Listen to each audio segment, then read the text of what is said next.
সুধী সজ্জন, আমরা আজ উপস্থিত হয়েছি মৌলভীবাজার জেলার সদর উপজেলাধীন 11 নং মোস্তফাপুর ইউনিয়নে জগন্নাথপুর গ্রামের শ্রী শ্রী গোবিন্দজিউর আখড়ায়।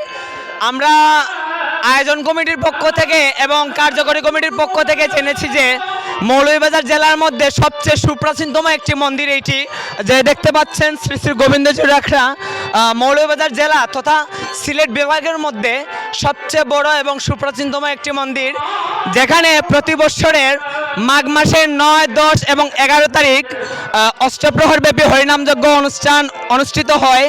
প্রতি বছরের নেই এবার 14তম বার্ষিক অষ্টপ্রহরব্যাপী হরিনামযজ্ঞ মহোৎসবের আয়োজন করা হয়েছে। অনুষ্ঠান চলমান আমরা দেখতে পাচ্ছি এবং আমরা উক্ত মন্দিরে আসা সকল দর্শনার্থীদের কাছ থেকে আমরা জেনেছি যে প্রতি বছরের নেই এবারও অনুষ্ঠানের আয়োজন সবার কাছে মনোমুগ্ধকর।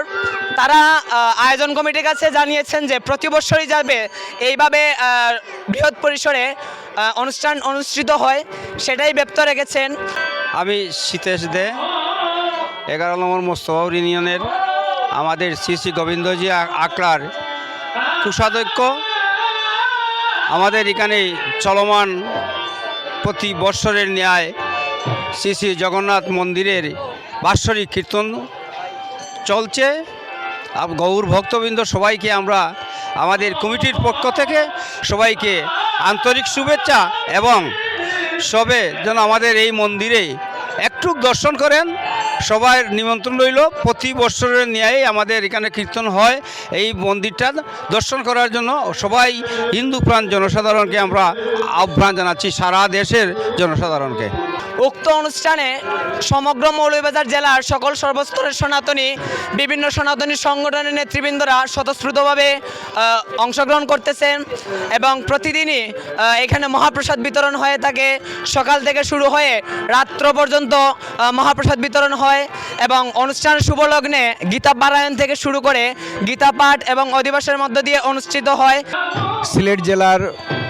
সিলেট বিভাগের মৌলভীবাজার জেলার অন্তর্গত মোস্তফাপুর ইউনিয়নে স্থিত শ্রী শ্রী জগন্নাথপুর গ্রামে শ্রী শ্রী গোবিন্দজিউর শ্রী অঙ্গন। এই শ্রী অঙ্গন বাংলাদেশের একটি অতি সুপ্রাচীনতম মন্দির। এই শ্রী অঙ্গনে দীর্ঘদিন যাবৎ আমাদের এই বার্ষিক অষ্টপ্রহরব্যাপী হরিনাম মহাযজ্ঞ সংকীর্তন অনুষ্ঠান চলে আসছে। আপনারা সকলের সহযোগিতা এবং একান্ত উপস্থিতিতে আমাদের এই অনুষ্ঠানটি প্রতি বৎসরই অত্যন্ত সুন্দরভাবে অনুষ্ঠিত হয়।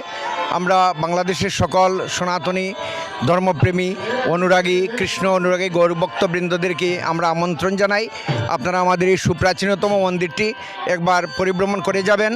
এই মন্দিরে অনেক জায়গা রয়েছে শ্রী শ্রী গোবিন্দজিউর শ্রী অঙ্গন।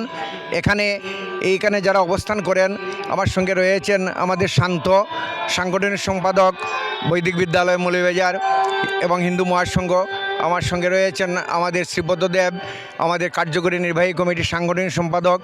আমাদের সঙ্গে রয়েছেন আমাদের অত্র কার্যকরী কমিটির কোষাধ্যক্ষ বাবু সীতেশ রঞ্জন দে সহ আমাদের অত্র এলাকার গণ্যমান্য যারা রয়েছেন। আমরা সকলের সহযোগিতায় এই অনুষ্ঠানটি করতে সক্ষম হই। সুধীজন কৃষ্ণ অনুরাগী গৌরভক্তবৃন্দ, আমাদের নিবেদন থাকবে আপনারা আমাদের এই মন্দিরে আসবেন। এই মন্দিরটি আমাদের সকলের মন্দির, সনাতনীদের মন্দির। এই প্রাণের মন্দিরটি আমাদের আরও জাগ্রত হয়ে উঠুক। সকলের মাঝে এই বার্তাটি পৌঁছে দিন। হরে কৃষ্ণ মহামন্ত্র শ্রীমন মহাপ্রভুর মহাপ্রেমে আমরা সকলে যেন উদ্ভাসিত হতে পারি। আমি আপনাদের সবাইকে আমার বৈষ্ণবীয় প্রণাম নিবেদন করছি। আগামীকাল 10ই মাঘ 11ই মাঘ রবিবার ব্রাহ্ম মুহূর্ত হইতে আমরা জেনেছি যে কীর্তন সমাপন হবে এবং সকাল 11 ঘটিকা হইতে দধির বাণ্ডবঞ্জন অনুষ্ঠিত হইবে এবং বিকাল 4 ঘটিকা থেকে মহাপ্রসাদ বিতরণ অনুষ্ঠিত হইবে। উক্ত আয়োজন কমিটির সকল সদস্যবৃন্দরা হিন্দু নিউজের মাধ্যমে সর্বস্তরের সনাতনীকে জানিয়েছেন যে উক্ত অনুষ্ঠানে এসে যাতে চরণধুলি দিয়ে তাদের যে আকাঙ্ক্ষা, যে আশা নিয়ে কীর্তন আয়োজন করেছেন সেটি পূর্ণ করার জন্য। এই ছিল হিন্দু নিউজের পক্ষ থেকে সর্বশেষ।